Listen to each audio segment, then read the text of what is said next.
अमरावतीच्या जिल्हास्तरीय रुग्णालयातील व्हेंटिलेटर ब्लास्ट प्रकरणात आता मोठी अपडेट समोर आली आहे। नवजात बालकांच्या SNCU विभागात व्हेंटिलेटरमध्ये स्फोट झाल्यानंतर भीषण आग लागली आणि या दुर्घटनेत 3 नवजात बालकांचा दुर्दैवी मृत्यू झाला। या घटनेनंतर आता व्हेंटिलेटरची देखभाल, वॉरंटी, रुग्णालयातील फायर सेफ्टी आणि आरोग्य विभागाच्या कार्यपद्धतीवर गंभीर प्रश्न उपस्थित झालेत। विशेष म्हणजे संबंधित व्हेंटिलेटरची वॉरंटी संपल्यानंतरही त्याच्या वापराबाबत महत्त्वाची माहिती पुढारी न्यूजच्या हाती लागली आहे। पहा स्पेशल रिपोर्ट।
कंपनीनं या व्हेंटिलेटर्सच्या वॉरंटीचं कॉन्ट्रॅक्ट साईन केलं होतं। मात्र हे कॉन्ट्रॅक्ट साईन केल्यानंतर 11 जुलै 2024ला म्हणजेच गेल्या महिन्यात हे कॉन्ट्रॅक्ट संपलं। कॉन्ट्रॅक्ट वाढवण्यासाठी त्यांनी जे ॲफिडेव्हिट्स आहेत ते कंपनीकडे दिले, मात्र कंपनीनं ते अर्ज साईन केले नाही, ते वाढवण्याचा कुठलाही प्रयत्न केला नाही अनेक वेळा सांगून सुद्धा।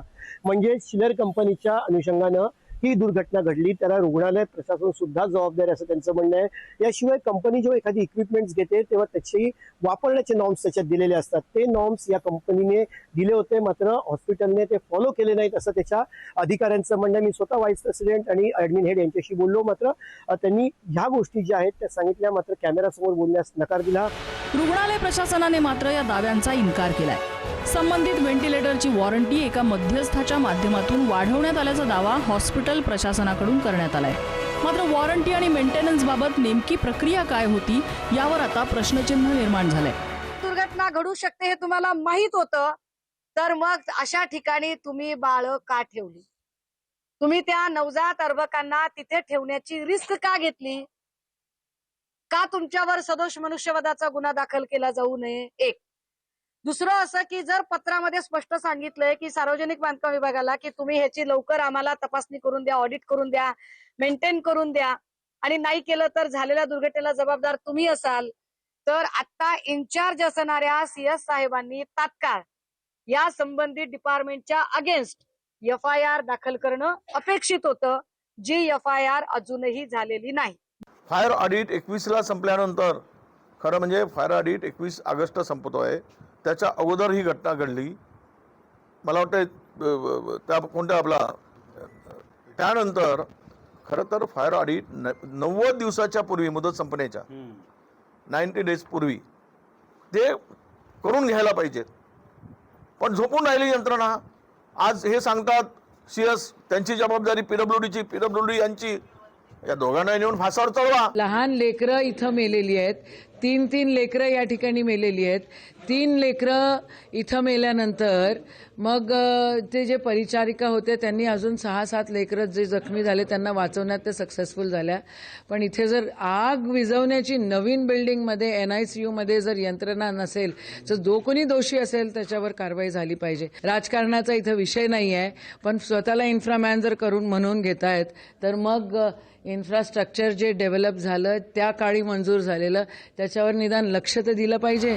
प्रशासन आणि संबंधित यंत्रणांमध्ये जबाबदारीची स्पष्टता नसल्यास त्याचा थेट परिणाम रुग्णांच्या सुरक्षेवर होऊ शकतो आणि या संपूर्ण प्रकरणाच्या केंद्रस्थानी आहेत 3 निष्पाप नवजात बालकांचे मृत्यू। वॉरंटी संपलेली होती, पण आपण EOE जी कंपनी असते बाकीचे इक्विपमेंट आपले मेंटेनन्स करते त्यांच्याकडे आपण मॅपिंग केलं झालेलं होतं। त्याच्या उपर त्याच कंपनीने आपल्याला मागच्या 6 तारखेला आपल्या याच महिन्यामध्ये 6-8ला इन्स्पेक्शन करून दिलं, तर ओके आहे म्हणून दिलं। 5 वर्षापूर्वीपासून आपला आधीच चालू आहे, EOE कडनं चालू आहे, जे दुसऱ्या कंपनीचं आहे, आणि हे तर 2 वर्ष झाले होते, आपले 2-2.5 वर्ष झाले होते. त्याच्यामुळे हे गॅरंटीमध्येच होतं आणि त्याचं EOE कडनं आपण मॅपिंग केलेलं होतं आणि याच महिन्यामध्ये 6 तारखेला एक्सपोर्ट होण्याच्या आधी 6 तारखेला त्याची तपासणी झालेली होती आणि ते ओके म्हणून वापरत आणि 3 दिवस आपलं सुरू होतं. अमरावतीच्या या दुर्घटनेवरून आता राजकीय आरोप प्रत्यारोपांनाही सुरुवात झाली. ठाकरेंचे आमदार आदित्य ठाकरे यांनी या घटनेवरून आरोग्य विभाग आणि सरकारच्या कार्यपद्धतीवर सवाल उपस्थित केले.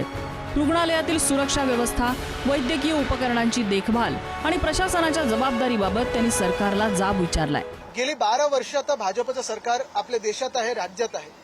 अनेक विषयावर आपल्याला भाजप सर्टिफिकेट देत असतं. धर्म असेल, देशभक्ती असेल, सगळं काही असेल.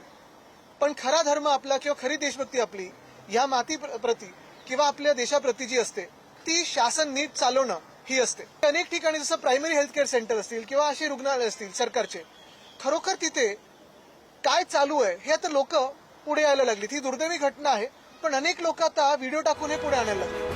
अमरावतीच्या या दुर्घटनेनंतर आता अनेक गंभीर प्रश्न अनुत्तरित आहेत. वैद्यकीय उपकरणांची नियमित देखभाल झाली होती का? फायर सेफ्टीच्या नियमांचं पालन करण्यात आलं होतं का? आणि 3 नवजात बालकांच्या मृत्यूला कारणीभूत ठरलेल्या या दुर्घटनेची जबाबदारी नेमकी कुणाची? या सगळ्या प्रश्नांची उत्तरं आता चौकशीतून स्पष्ट होणं आवश्यक आहे.